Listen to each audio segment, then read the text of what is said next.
자, 여러분 안녕하세요. 머니보드입니다. 어니스트입니다. 자, 오늘은요 초대 손님을 모셨습니다. 작년에 동학개미 운동에 참여를 해서 주식을 시작하신 주식 초보자예요. 그냥 제 지인이고 진짜 초보자거든요. 근데 저희 방송이 좀 어렵다고들 하셔서 이거 어떻게 좀 쉽게 정보를 드릴 수 있을까 고민을 하다가, 그래 진짜 궁금해하는 게 많은 주식 초보자를 좀 모셔보자, 그런 생각이 들어서 오늘 지인을 이렇게 한번 모셨고요. 최근에 몇 개월 동안 주식을 해오면서 좀 궁금했던 것들이 있다 그래서 그거를 언니님께 물어보고 설명을 드리면서 좀 얘기 나누는 시간을 가져보겠습니다. 안녕하세요, 주린이입니다. 정말 초보적인 질문이 많은데 그냥 막연하게 한번 물어보도록 하겠습니다. 네. 보통 이제 주식을 시작한다고 하면은 증권사 가입을 많이 하게 되는데요. 증권사도 알아보기는 하는데 수수료 무료 혜택이라는 부분을 많이들 언급을 하시더라고요. 근데 직접 가입을 하고 매수를 해보게 되면은 수수료를 떼는 경우가 있어요. 그걸 유관제 기간 비용이라고 하던데, 그래야 수수료가 소수점 퍼센테이지고, 이거는 굳이 신경을 안 쓰고 매도 활동을 해도 상관이 없을까요?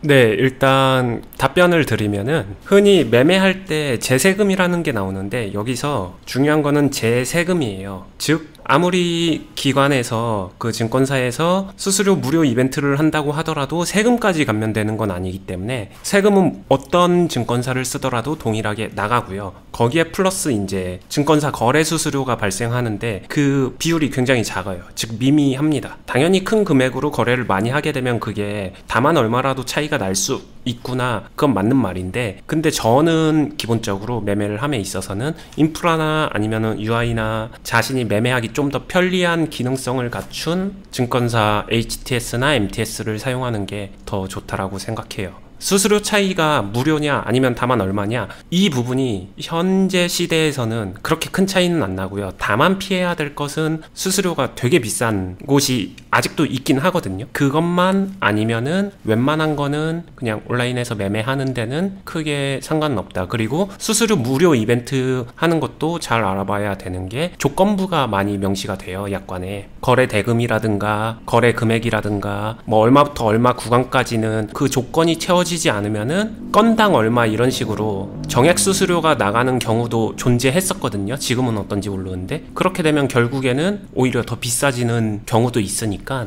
너무 그 이벤트에 현혹되지 않으셔도 괜찮다라고 생각합니다. 저는 증권사를 고른 후에 이제 보통 주린이들이 시작을 하는 게 금액인데요. 시작하는 금액. 근데 이거는 사람마다 좀 다 차이가 있을 거라 생각을 하고요. 그래도 이제 언니님이 생각하시는 주식의 시작 시드머니는 어느 정도로 예상하고 계시나요? 그냥 편하게 말씀드릴게요. 당연히 제일 중요한 거는 자신의 소득이나 환경, 즉 자산의 구조적인 부분을 생각해서 짜야 되는 게 맞지만, 일반적 범주로 들어갔었을 때 그냥 기본적으로 생각하면은 저는 100만원 또는 한 300만원 요 정도에서 가보는 게 어떨까 생각을 합니다. 누군가한테는 이 금액이 굉장히 큰 돈이라는 거 잘 알고 있어요. 근데 그 이하로 갔을 때는 모의 투자로 연습을 해볼 수도 있으니까 10만원, 20만원, 30만원 요 금액이 조금은 단점이 있는 게, 포트폴리오 관리라든가 아니면은 계좌의 구성이라든가 아니면은 특정 종목에 대한 분할 매수, 분할 매도, 요런 현실적인 감각을 키우기에 다소 부족한 감이 있어요.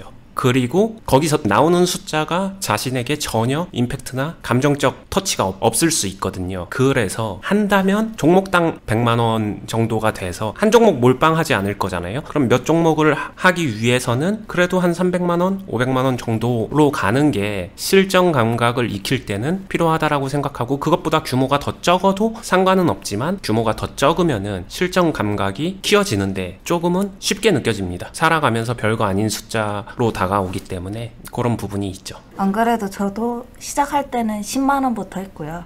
네. 그 다음에 100만 원, 지금은 이제 1000만 원까지 들어갔거든요. 시작을 할 때 종목을 일단 골라야 되잖아요. 근데 여러 가지 종목을 하자니 부담스럽고, 그렇다고 한두 가지만 해보니까 또 이게 사람이 욕심이 생기더라고요. 100만 원을 가지고 만약에 시작을 한다면 종목을 몇 개를 두고 할지, 그리고 투자 금액이랑 예수 금액을 둬야 되는 비중은 얼마나 될지, 요거 궁금합니다. 네. 만약에 총 100만 원으로 한다면 저는 50만 원으로 두 종목을 할 것 같아요. 50만 원으로 두 종목.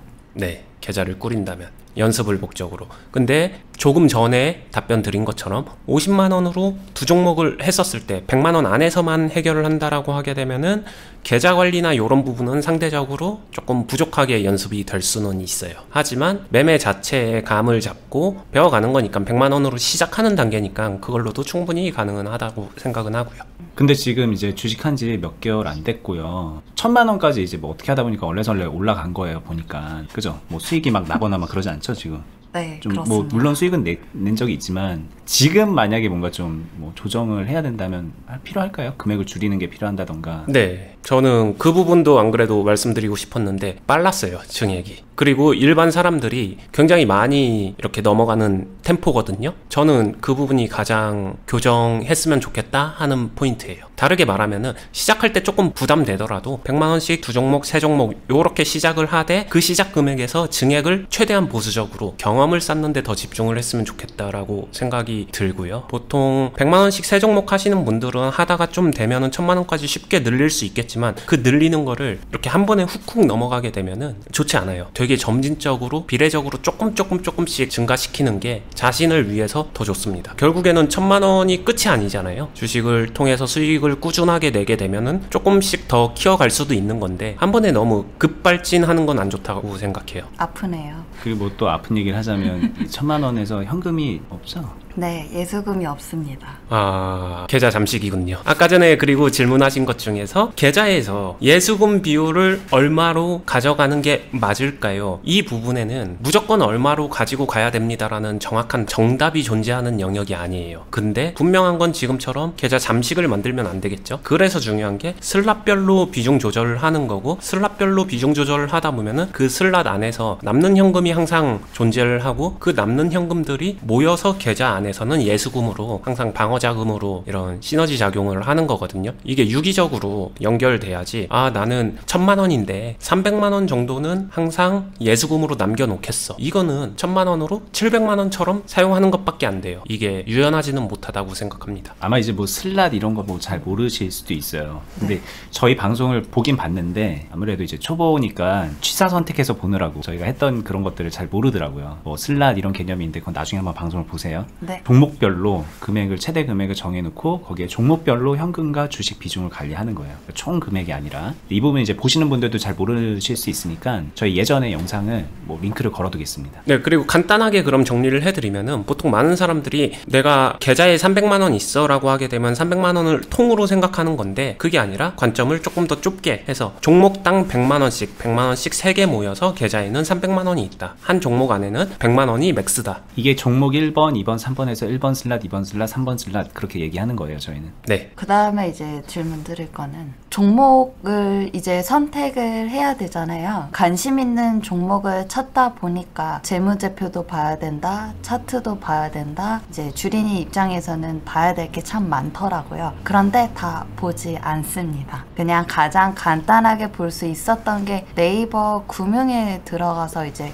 종목을 검색을 해봤고요. 영상을 보다 보니까 HTS 이런 거 프로그램 따라서 진행을 하는 게 맞다고는 하는데 그렇게 하고 싶지는 않더라고요. 그래서 그냥 쉽게 접근할 수 있는 네이버 금융에서 재무제표를 본다고 하면 어떤 걸 보면 좋을까요? 자, 그럼 이제 정리를 하면은 매매는 아마 핸드폰 MTS로 하고 네, 맞아요. HTS는 사용해본 경험이 없고 이제 뭐 깔아는 봤지만 아마 잘 안 보는 거고 네. 네이버 금융에 들어가서 이것저것 본 적은 있다 정도인데 뭘 봐야 될지 모르겠다 이 질문이죠. 네. 네. 소개팅을 한다라고 가정을 해볼게요. 소개팅에서 소개팅 자리에 나갔어요. 근데 그분이 소개팅 자리에서 갑자기 주린님한테 저 한 500만 원만 빌려주세요 라고 하면 어떨 것 같아요? 안 빌려주시겠죠? 그럼요. 그 사람에 대해서 아무것도 모르잖아요. 네. 근데 지금 말씀하신 투자는 그렇게 하신 거예요. 아...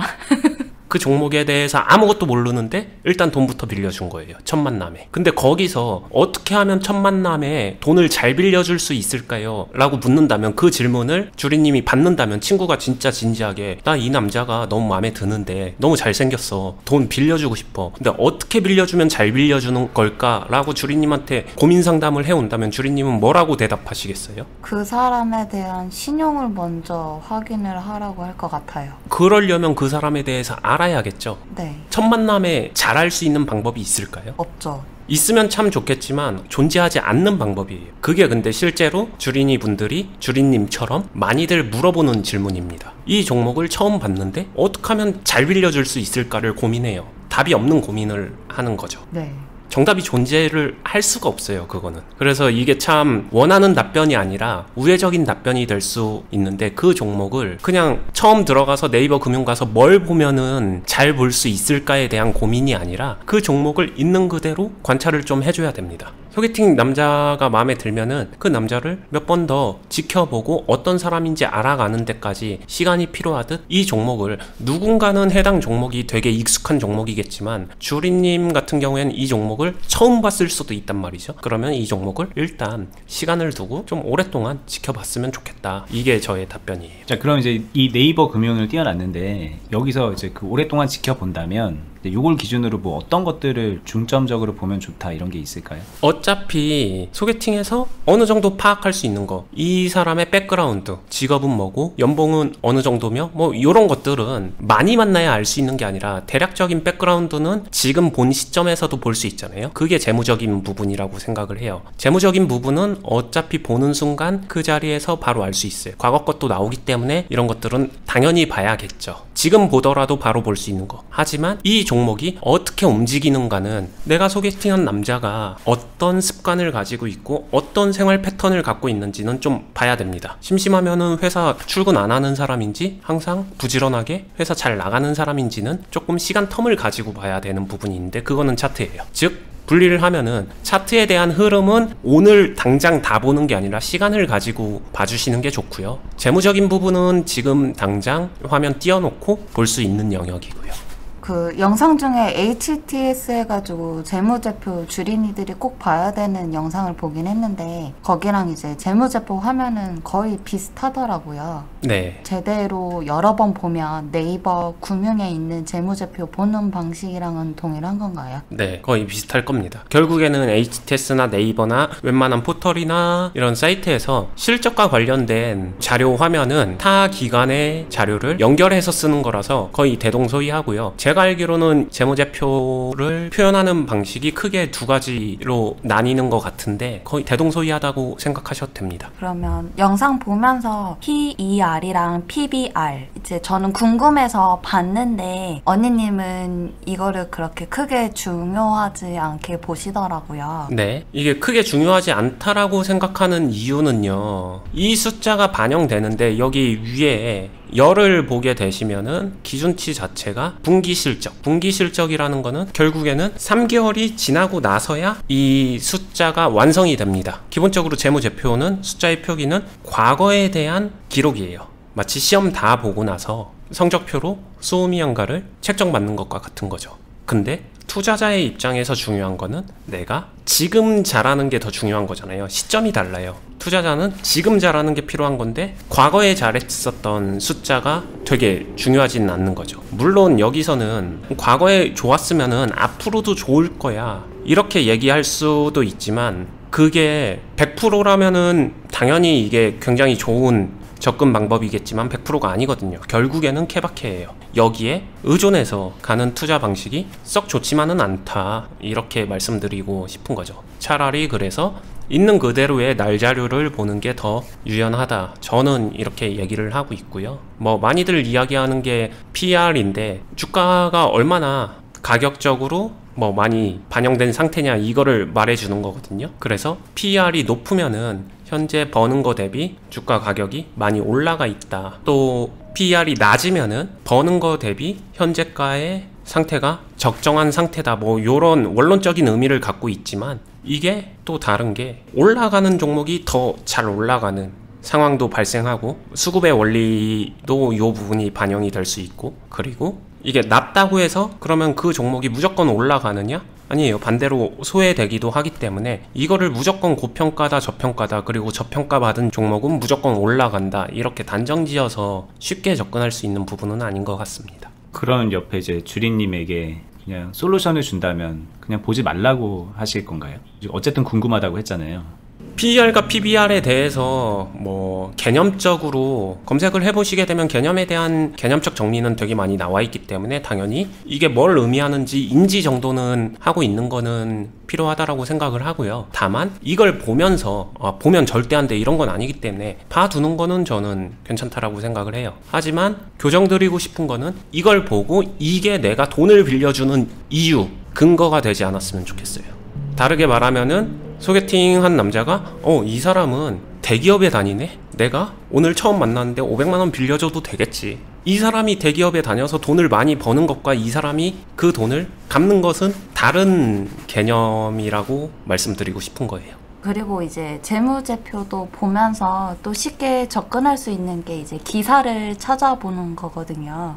네. 내가 관심 있는 종목의 뉴스도 찾아봐야 된다고 싶어서 그러면 어떤 식으로 뉴스의 정보를 수집을 하는지 아니면 그냥 기사는 참고 정도만 생각하면 되는 건지. 주린이 입장에서 생각해 보게 되면은 일단 기사에서 의미 있게 받아야 하는 기사와 그렇지 않은 흘러가는 기사를 구분하는 게 필요한데 이거는 좀 그 구분이 될 때까지는 많이 봐보는 게 필요할 것 같고요. 중요한 영역은 기사를 보면은 코스닥, 코스피 공시라는 게 존재를 해요. 그리고 공시와 관련된 거는 실제로 다트라는 사이트에서도 명시를 해주고 있고요. 공시랑 관련된 것들은 의무적으로 봐야 됩니다. 그 공시에서 나오는 얘기가 참 단어가 어렵잖아요. 투자 시장에서 사용하는 단어와 일상생활에서 사용하는 단어가 좀 다르기 때문에 적응하는 데 시간이 걸리는 것 같고요. 그래서 주린이 입장에서는 이때 모르는 단어들을 외우려고 하기보다 아니면 이거를 뭐 공부한다는 생각보다 모르는 단어가 있으면 그때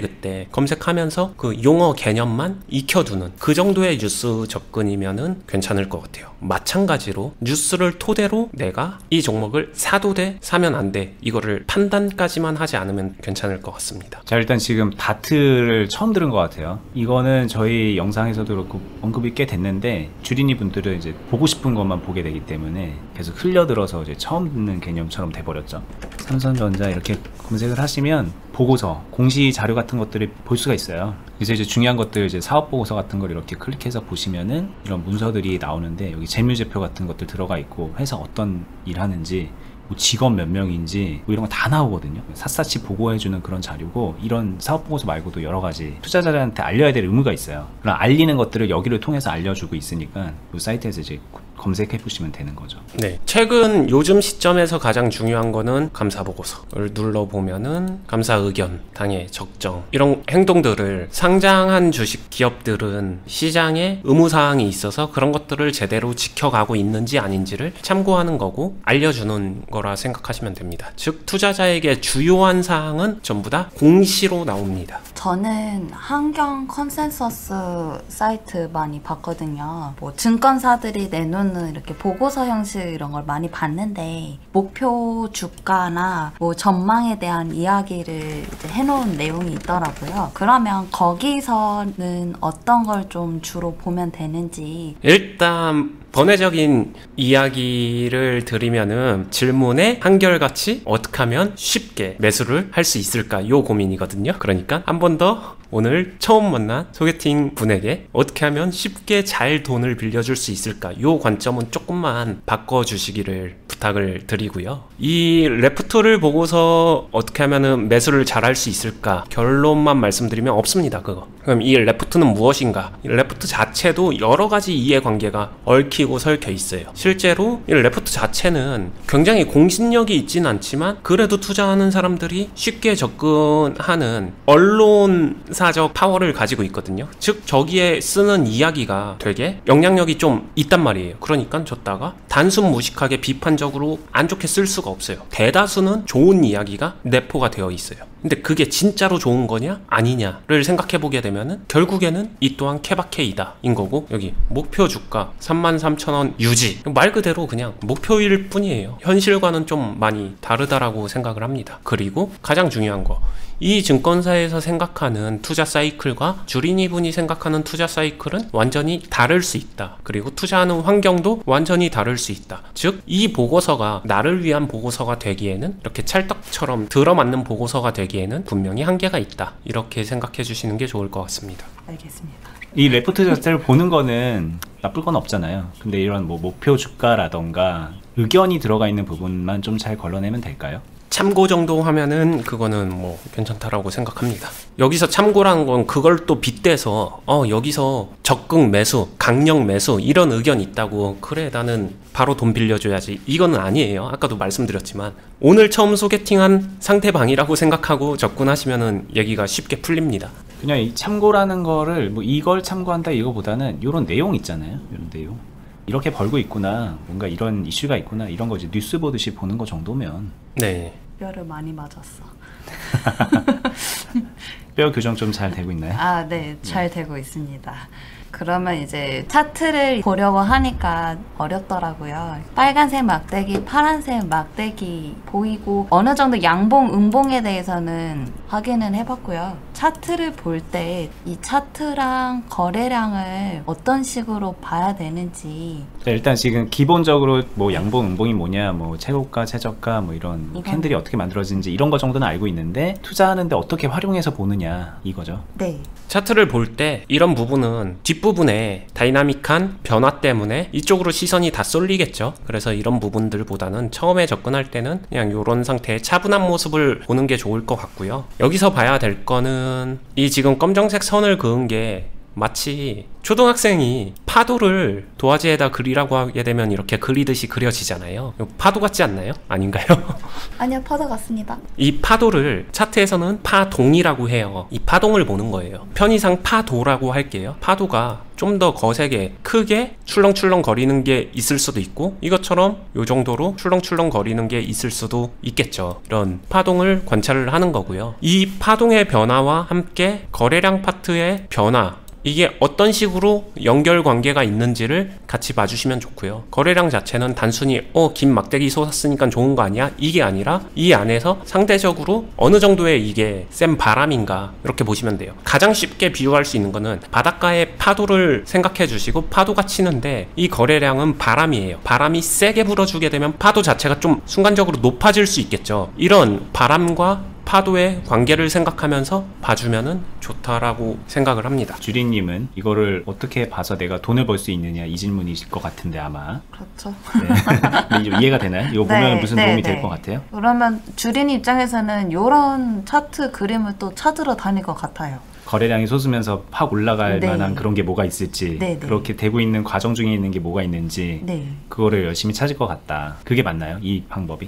아니죠. 그렇게 되면은 다시 이제 아까도 말했지만 그러면은 소개팅 처음 가서 그림 맞춰서 즉 얼굴 보고 돈 빌려주란 얘기잖아. 이렇게 되는 거죠. 다르게 말하면은 이거를 꾸준하게 보다 보면은 이 종목이 바람이 좀 거세지 않을 때 그때 차분히 내가 들어가 볼 수 있다. 요 정도로만 생각해도 될 것 같아요. 그러면 지금까지는 이제 주린이님은 이런 걸 안 했잖아요. 해본 적이 없고 이렇게 좀 지켜봐야 되는구나 라는 걸 이제 배웠어요. 근데 이미 주식은 하고 있잖아요. 그러면 이제 가지고 있는 주식을 다 팔고 이거를 좀 보는 시간을 좀 가지는 게 먼저 필요한 걸까요? 가지고 있는 주식을 다 팔고 보는 시간을 갖는다. 이거는 할 수 있다면 그것도 방법인데 효율적인 방법이라고 생각은 안 들어요. 왜냐면은 다 팔고 나서 다시 예전처럼 일단 사둘 수도 있기 때문에 그 자체가 무조건 개선책이 된다라고 생각은 들지 않고요. 지금 거는 지금 거대로 보면서 새로운 관찰도 하면서 현재 잠식된 계좌를 조금씩 풀어나가야겠죠. 근데 여기서 중요한 게 생각보다 주식 투자를 길게 오래 꾸준히 수익 내면서 하려면은 어떤 종목을 처음에 만나느냐도 중요하거든요. 단순히 종목이 올랐다 떨어졌다에 대한 포커스가 사람들은 굉장히 강하지만 그거랑 별개로 어떤 종목과 처음 만남을 가졌냐가 꽤 중요해요. 그 종목 자체가 조금 시련이 있어도 같이 극복할 수 있는 종목이 있고 시련이 나오면은 극복 자체가 어려운 종목이 있거든요. 그래서 그런 것들을 잘 구분할 수 있는 입체적 사고 능력과 자신이 이 분별할 수 있는 눈을 강화하고 훈련을 좀 해야 되는 영역이긴 해요. 근데 이런 부분들을 키우려면 방정식 외우듯이 조건부로 이 조건 맞으면 딱 해도 돼 이렇게 딱 부러지는 접근을 누구나 원합니다. 근데 그게 존재한다면은 주식 투자란 게 참 쉬울 거예요. 근데 투자 시장은 그런 게 존재하지 않는 영역이기 때문에 인지하는 게 굉장히 중요하고요. 당연히 지금 주린이님처럼 굉장히 많은 사람들은 이거를 인지하고 있지 않으며, 더 직접적으로 말씀드리면 인지하고 싶지 않아요. 왜냐? 나는 본업이 있고 나 본업하면서 투자를 재테크적으로 활용하는 건데 나 그렇게 신경 쓰고 싶은 마음 없거든. 나 그렇게 힘들게 투자하고 싶은 마음 없어. 그래서 인지하고 싶은 의지나 마음 자체가 없습니다. 그러면은 쉽게 된다고 하는 방법이 인터넷에 많이 나오잖아요. 그런 거 보면서 접근을 하는 거죠. 거기까진 좋아요. 근데 그렇게 행동했었을 때의 결과가 어떻느냐, 이 부분은 겪어본 사람들은 다 압니다. 나중엔 다 후회해요. 그 방법으로 접근했다가 재테크로만 생각했는데 사람들은 그래 나 큰 수익 안 나도 괜찮아, 조금씩만 수익 낼 거야, 대신에 편하게. 근데 조금의 수익이 아니라 그 행동의 대가는 결국에는 자신의 돈을 손실을 보면서 나중엔 자신에게 굉장히 스트레스를 주고 똥을 떠안고 있는 그 압박감을 주거든요. 아마 주리님도 지금 그런 부분들을 조금은 느끼시지 않을까. 뭐 돈이 크고 적음을 떠나서 지금 계좌 보면은 좀 답답한 느낌이 들 수도 있을 것 같거든요. 네, 답답합니다. 여기에 대한 개선점은 한결같이 첫 만남에 함부로 돈 빌려주지 마세요, 이 이야기로 다 귀결되는 것 같긴 해요. 그래서 제가 처음으로 만난 종목은요, 언니님이나 머니버디님 말씀 듣고 적금하듯이 주식을 시작을 해봐라. 그래서 선택을 한 종목이 현대공업이었고요. 매일은 아니어도 매주 몇 번씩 적금 쌓듯이 가다 보니까 자동차 관련 부품주라서 자동차 출시가 되면은 조금씩 상승을 보이더라고요. 모아가다 팔고 모아가다 팔고 요렇게 진행을 했었거든요. 그러면 이런 종목 같이 자동차 출시에 맞춰서 올라가는 경향의 종목, 요런 것만 또 해도 나쁘지 않지 않을까요? 지금 얘기는 60% 정도는 맞는 얘기고요. 나머지 40%에 대한 이면을 생각까지 해주시면 가장 좋을 것 같아요. 지금 이야기는 상승장에서는 되는 방법이고요. 하지만 시장 자체가 전체적으로 하락세로 돌아서면은 방금 이야기는 먹히지 않습니다. 하락장에서는 꾸준히 하락하다가 출시일에 살짝 올라가지고 꾸준히 하락하다가 출시일에 조금 올라가지고 뭐 요렇게 될 수도 있어요. 이게 가능한 이유는 뭔데 라고 하게 되면은 자동차 출시일에 맞춰서 1번 자동차가 출시됐어, 올라갔어. 2번 자동차 출시됐어, 올라갔어. 3번 자동차 출시됐어, 올라갔어. 4번 자동차 출시됐어, 올라갔어. 그러면 자동차 한 100개 출시하게 되면은 이 종목은 100만원 가 있어야 되거든요. 그렇네요. 근데 그렇지가 않아요. 왜냐면은 출시한다고 해서 기업이 벌어들이는 수익이 이렇게 단계별로 계속 늘어나는 게 아니라 과거 거는 소멸이 되기 때문에, 즉 거품이 낀 상태와 거품이 빠지는 상태가 서로 힘겨루기를 하는 거고요. 결국에는 지금 이런 구조가 가능한 거는 새로 나온 신제품이 과거의 제품보다 조금 더 인기가 있었기 때문에 이렇게 상승을 한 거지. 근데 이렇게 히트친 상품들이 있는데 나중에 나오는 신제품이 지금 것보다 못하다라고 하게 되면 당연히 빠질 수도 있겠죠. 이런 상황은 지금 자동차 산업의 패러다임 때문에 그럴 수도 있어요. 지금 자동차 산업이 분기점에 있잖아요. 내연기관과 친환경 연료에 대한 과도기 시점이기 때문에 이러한 변동성이 가능하고, 지금은 친환경과 관련된 자동차에 대한 정책 호재와 이슈가 많기 때문에 이런 게 가능한 거지. 만약에 이게 이런 분기점 없이 단순히 내연기관의 연속이라고 했었으면은 이런 형태의 상승은 쉽지 않았다라고 생각을 하는 게 맞는 거죠. 그러면 또 다른 예시로 드라마를 제작하는 데에도 종목이 있잖아요.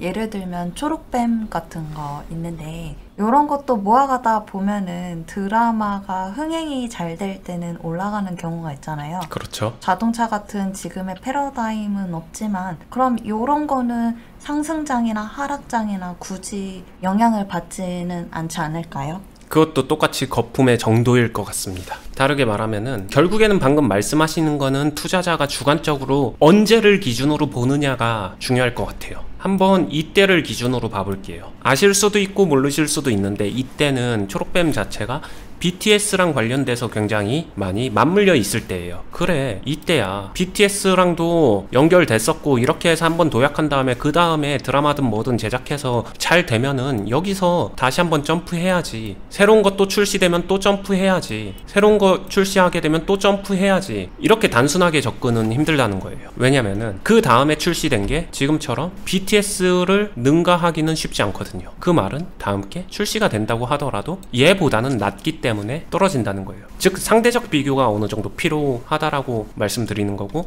이런 거는 시장에 말씀하신 것처럼 굉장히 많이 있어요. 특정 히트, 드라마, 음악, 앨범 한번 기억하실지 모르겠지만 제가 이 종목을 한번 보여드리겠습니다. 해당 종목이 이렇게 내려갔어요. 네. 이때 어떤 이슈가 있었냐면은 싸이 강남스타일이에요. 강남스타일 판권과 관련돼서 이렇게 올라갔어요. 그러다가 하락을 했습니다. 여기서 더 이상 점프는 하지 못했죠. 근데 중간중간에 뭔가 이 기업도 기업 활동은 계속 했으니까 그 안에서의 파동은 만들어집니다. 상승은 나오는데, 하지만 큰 틀에서 보게 되면은 그냥 계속 하락한 것 같죠? 네네.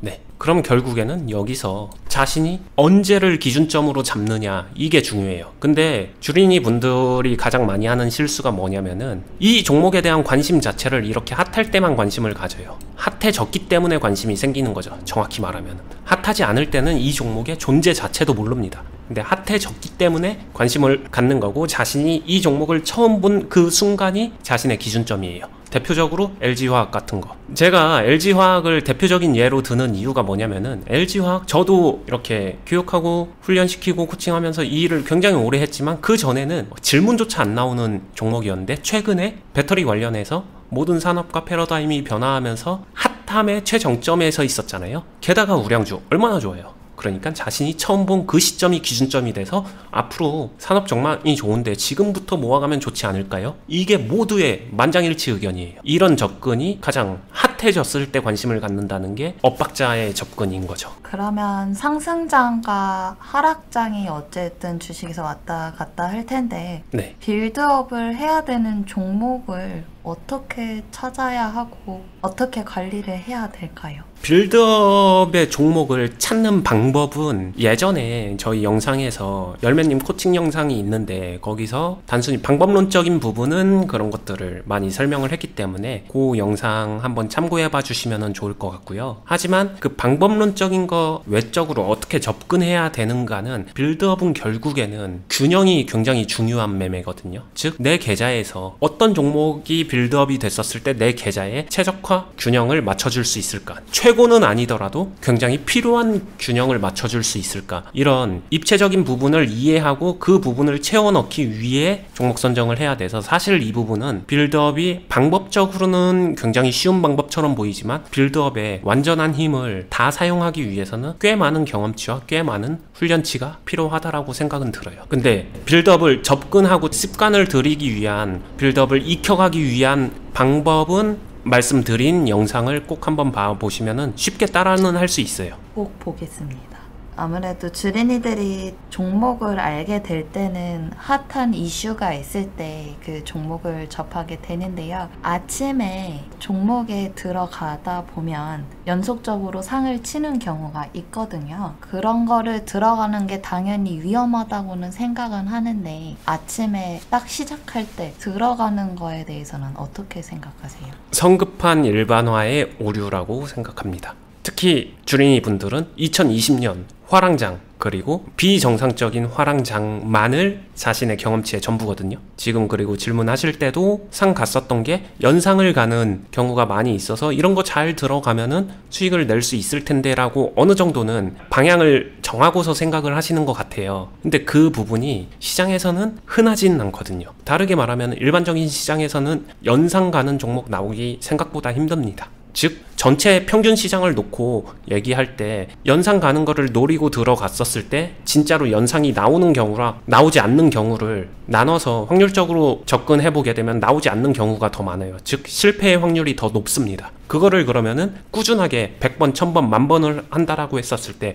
연상을 가서 맞추는 경우보다 연상을 못 가서 틀리는 경우가 더 많다로 보면 되고요. 그리고 연상을 가서 먹은 수익이 결국엔 상따하거나 이렇게 해서 3%, 5% 또는 많이 먹어도 10%를 먹기 위해서 자신이 내놓는, 베팅하는, 감내하는 리스크를 보게 되면은 최소 15%, 20%, 즉 상한가 가려고 막 올라갔었던 그 상승분을 다 토해내는 거거든요. 이렇게 올라가서 여기가 상한가라고 할게요. 그러면은 이만큼을 먹기 위해서 나는 베팅을 하는 건데, 베팅으로 인해서 자신이 감내해야 되는 리스크는 이만큼이 되는 거죠. 그러니까 기대 수익 대비 리스크 비율이 안 좋고, 그리고 이 매매가 성공할 확률 자체가 낮습니다. 조금 수학적으로 접근하게 되면은 이거를 무한대로 행위를 반복을 했었을 때 자신은 잃는 구조로 빠질 확률이 더 높다. 그래서 별로다 라고 말씀을 드릴 수 있을 것 같아요. 주변에서 뭐 이렇게 하는 사람이 있나요? 저요. 장난이고요. 해본 적은 있어요? 그렇게 들어간 적은 없었는데 갑자기 연속적으로 상이 올라가고 또 VI 발동이라는 게 또 걸리더라고요. 그런데 VI 발동이 걸렸을 때 어떻게 뭐 대처를 해야 되는지 그것도 궁금하더라고요. 만약에 보유하고 있는 종목이 상승 VI가 걸렸다라고 하게 되면 그냥 편하게 생각하셔도 돼요. 아, 팔 때구나. 빨리 팔라는 신호구나. 그때 샀지 않아요? 아닙니다. 그 정도는 아닌가요? 네, 그냥 갑자기 걸렸어요. 네, 그러면 보통 이때 어떻게 하면 잘할까 막 많이들 고민하시거든요. 특히 주린이분들. 근데 고민이 되시면은 담백하게 매도를 누르면은 평타 이상은 칩니다. 그거를 꾸준하게만 하면은 중상위는 해요. 보유한 종목이 상승 VI다. 아, 그러면은 고민하지 말고 매도 누르면 되는구나. 그냥 그렇게 생각하셔도 될 것 같아요. 아, 바로 매도를 그냥. 네, 바로 눌러도 되고요. 어차피 상승이고 수익 중이잖아요. 아, 그 VI 발동이 걸리면 몇 분 정도는 멈춰 있는 거잖아요. 네, 발동이 해제되는 즉시 매도를 하라는 말씀이신가요? 그 발동됐었을 때 이게 어떤 식으로 걸리냐에 따라서 정확하진 않은데 2분에서 3분이거든요. VI가 걸렸다라고 해서 주문이 안 되는 건 아니에요. 주문을 걸어둡니다. 그냥 VI가 풀리면서 자동으로 매도가 체결돼요. 근데 그 짧은 시간 안에 머릿속에서 복잡합니다. 어떻게 하면 내가 이거를 돈을 더 태워서 더 크게 먹을까? 이 고민이 결국엔 뇌동인데, 그거를 버리고 그냥 매도만 쳐줘도 아까도 말씀드렸지만 중상은 합니다. 중상으로 만족 못 하나요? 아니요, 만족해야죠. VI 발동 걸린 적이 거의 없어서. 보통은 많은 분들은 정반대일 거예요. VI 때 그 종목을 인지하고 아, 이때 들어가야지 이렇게 많이들 하거든요. 그때 처음 들어가려고 막 총알 준비하시는 분들이 많은데 그때는 그냥 안 들어가는 게 중상입니다. 평타 이상은 합니다. 발동이 걸리고 나면 올라가는 경우보다 내려가는 경우가 더 많죠. 그건 케바케예요. 어디서 어떻게 걸렸냐에 따라서, 그리고 어떤 이슈로 걸렸냐에 따라서, 그 상황의 수급 상황이 어떠냐에 따라서 정말로 케바케입니다. 이렇게 생각하면 될 것 같아요. VI가 걸렸으니 이때부터는 오를 확률이 많냐 내릴 확률이 많냐 이렇게 접근하지 말고요. VI가 걸렸다는 건 이제 많이 올랐다는 거잖아요. 하락 VI가 아닌 이상. 네네. 그러니까 많이 올랐으니까 그냥 팔아라. 기분 좋게 수익을 챙겨라. 그냥 그렇게 생각하는 게 맞다는 거죠. 거기에서부터 뭔가 예측을 하려고 데이터를 모으려고 하면은 그거는 이제 헛수고일 가능성이 크고, 오히려 이제 기대값이 계속 들어가기 때문에 반대로 막 매수를 하게 될 가능성이 높아지는 거죠. 감사한 수익으로 받아들여야 되겠네요. 땡큐 수익이죠. 그리고 내가 보유하고 있지 않았다라고 하게 되면 그때는 들어가면 안 되죠. 버디님 말씀하신 대로 많이 올랐으니까, 이미 많이 올랐으니까. 이제 주린이가 처음부터 손대지 말아야 되는 그런 까탈스러운 종목들이 있잖아요. 네. 제가 듣기로는 원유 선물, 아니면 정치 관련주, 그리고 바이오주 같은 거, 요런 거는 처음에 시작하기는 어려운 종목들이 맞나요? 어려운 종목은 맞는데 그거를 또 다 피해가기는 어려울 거예요. 시장에 종속되는 순간 정치 테마주도 피하면 피할 수는 있지만, 근데 정치 테마 자체가 시장 전체를 장악하고 있는 시점이 있어요. 100%는 아니지만 50% 이상이 정치랑 연결되는 시점이 있기 때문에 그때 매매를 하게 되면은 주린이라서 피해가고 그러진 않거든요. 그러니까 단순하게 그렇게 말하기는 어렵고요. 바이오 같은 경우에도 예를 들면 2020년에 질병 사태가 있었을 때 그냥 정상적인 기업들도 바이오나 백신 관련된 산업과 엮이게 되거든요. 이것까지 피해가지는 못하기 때문에 그 부분은 그냥 어느 정도 인정할 수밖에 없는 영역인 것 같고요. 반대로 무조건 피해야 되는 거를 하나만 꼽으라고 하게 되면 전 동전주, 1,000원 미만 종목 아니면 1,000원 초반 종목, 이런 것들은. 왜요? 1,000원 초반 종목은 조금 하락하게 되면 동전주가 될 거니까. 그러면 상장 폐지가 될 가능성이 높아서 그런 건가요? 단순히 동전주라고 해서 상장 폐지가 된다 안 된다 이렇게 딱 단정 짓기는 어려워요. 왜냐면은 실제로는 우량 기업인데 액면 분할을 한 걸 수도 있고 기타 다른 이유로 인해서 주가 자체가 싼 걸 수도 있거든요. 하지만 말씀하신 것처럼 주가가 진짜로 하락해서 10,000원짜리 종목이 지금은 동전주가 된 걸 수도 있어요. 그런 것들을 다 입체적으로 구분이 되면은 할 수도 있겠지만 그 구분하는 과정이 생각보다 까다롭고 생각보다 많은 경험치가 필요하기 때문에 주린이 분들은 그냥 이거를 전부 다 배제하는 게 유리하다라고 말씀드리고, 관리나 대응에 있어서 동전주는 변동성이 훨씬 더 커지기 때문에 변수에도 취약하고 시작하고 변수 발생 가능성도 높기 때문에 일단 접근하지 않는 게 훨씬 더 유리하다라고 생각이 듭니다. 근데 이제 어떻게 보면 주린이 입장에서는 동전주든 뭐 10,000원짜리 주식이든 10만원짜리 주식이든 나는 어차피 관리를 못하는데 뭔 상관이지? 또 이렇게 생각할 수도 있을 것 같아요.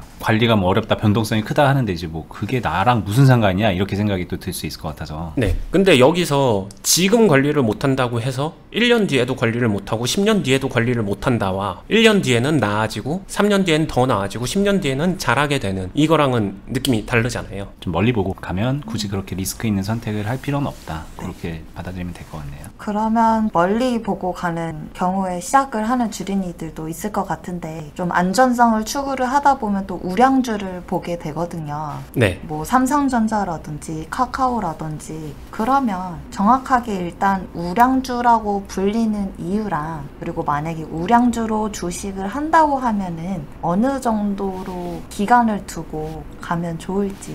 시장에서 우량주라고 불리는 대표적인 거를 볼게요.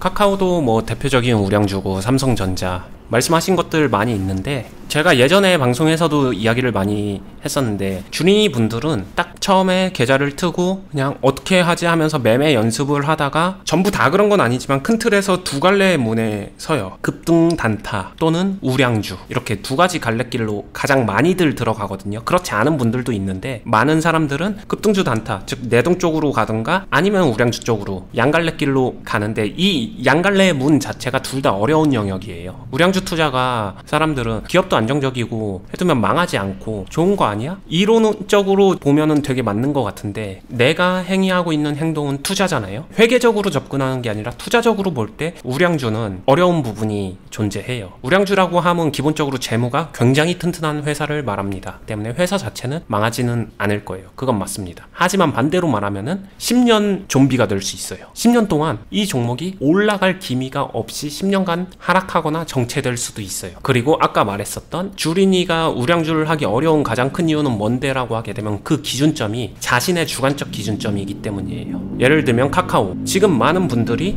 그래 질병 사태 나고 언택트 인터넷과 관련된 이런 쪽이 중요하지 그렇게 보면 카카오가 대박 아니야? 여긴 절대 안 망해. 앞으로도 성장할 일만 남았어. 난 이때 봤어. 이때 매수 딱 하고 나면은 여기서부터 다시 올라가느냐? 현재도 카카오 재무 좋죠? 당연히 좋습니다. 근데 여기서 더 올라가느냐? 아니면 여기서 옆으로 박스를 그리느냐? 아니면 시장발 하락과 함께 하락하느냐? 이 부분도 투자에선 같이 열려 있다는 거예요. 즉 자신의 기준점에 따라서 너무 다르기 때문에 근데 이 기준점을 가지고 접근하는 타이밍이 주린이 분들은 어찌됐든 해당 종목이 이슈가 되고 핫해진 정점에서 들어갈 확률이 되게 높기 때문에 안 좋다라고 말씀드리는 거예요. 우량주 투자를 그럼 제대로 하려면 어떻게 해야 되냐라고 하게 되면은 시장과 반대로 가야 되거든요. 시장이 정말 어려울 때 주변에서 곡소리 날 때 그때는 우량주 투자를 해도 된다라고 생각을 합니다. 근데 주린이가 시장 곡소리 나고 있는데 그때 덤덤하게 우량주 투자 딱 할 수 있을까를 생각해 보게 되면은 이때 우량주 투자를 베팅할 수 있을까? 왜냐면은 연일 뉴스에선 주식하면 안 된다. 주식에 대한 비보, 한강 소식 막 이런 것만 주변에서 들려오는데 주식했다가 집문서 날렸다더라. 빚이 얼마다더라. 이런 얘기가 주변에서 계속 들려오는데 여기서 딱 자기 중심 잡고서 투자 탁 하고서 듬직하니 기다릴 수 있을까? 쉽지 않다라는 거예요. 그래서 주린이가 우량주 투자하는 게 그렇게 만만한 영역은 아니다. 네, 일단은 오늘 질문은 아직 많이 남았어요. 주린님이 준비해온 질문도 많이 있는데 영상이 한없이 길어지면 좀 곤란하니 오늘은 여기 정도 하고요. 다음에 이어서 또 한번 이렇게 질문 답변하는 시간을 가져보도록 할게요. 어니님 오늘 어땠나요? 짧게 말씀하시면. 신선했습니다. 신선하죠? 네. 네, 제가 또 대변해서 물어보는 거랑 느낌이 또 많이 다르죠? 그러니까 운동장이 바뀐 기분이에요. 아, 이런 걸 알려줬어야 되는구나의 영역이 제가 생각할 수 없는 범주로 잠깐 순간이동해서 갔다 온 기분입니다. 네, 어쨌든 도움 됐죠 오늘? 네. 저희는 오늘 여기까지 하겠습니다. 오늘 저희 방송 갑자기 보신 분들은 3명이서 이렇게 얘기를 하고 있으니까 조금 다소 뭐 혼란스러웠을 수도 있는데 보통은 저희가 이제 둘이 해요. 저랑 여기 설명해 주시는 어니스트님 둘이서 방송을 하고 질문 답변 형식으로 가고 있는데 물어보는 수준이 초보분들을 대신해서 물어본다고 해도 한계가 좀 있는 것 같아서 진짜 생초 초보분을 여기 모셔서 함께 해봤고요. 저도 옆에서 이제 진행을 하면서 들어보니까 아, 이게 둘이서 할 때랑은 느낌이 좀 많이 다르구나. 아, 이런 게 정말 궁금할 수 있었겠구나 하는 거를 좀 새삼스럽게 다시 한번 느낄 수 있어서 재미가 있었습니다. 다음에도 또 기회가 되면 이런 자리 또 마련해 보도록 할 거고요. 이제 앞으로도 계속 영상 올라가니까 저희 채널 구독 알람 설정 해두시고, 영상 말미마다 한 번씩 소개시켜 드리는 게 있는데 저희 유튜브 말고 투자클럽을 하고 있죠. 옆에 계신 이제 주린님 같은 그런 분들이 오셔가지고 원희님한테 실제로 주식 매매를 같이 하면서 배우고 훈련하고 계좌 관리하고 오늘 이제 얘기 들었던 그런 관점으로 주식을 해 나가는 거예요. 뭐 그거보다 더 어렵게 해 나가는 거죠. 어니스트님처럼 하는 거니까. 그런 식으로 실력을 키워나갈 수 있는 공간도 있으니까 참고해 보시면 좋을 것 같고, 거기 클럽은 영상 하단에 더보기를 누르시면은 거기에 설명 링크가 있습니다. 링크 타고 들어가셔서 확인해 보시면 될 것 같고요. 저희는 다음에 또 유익한 영상으로 찾아뵐게요. 감사합니다. 감사합니다. 감사합니다.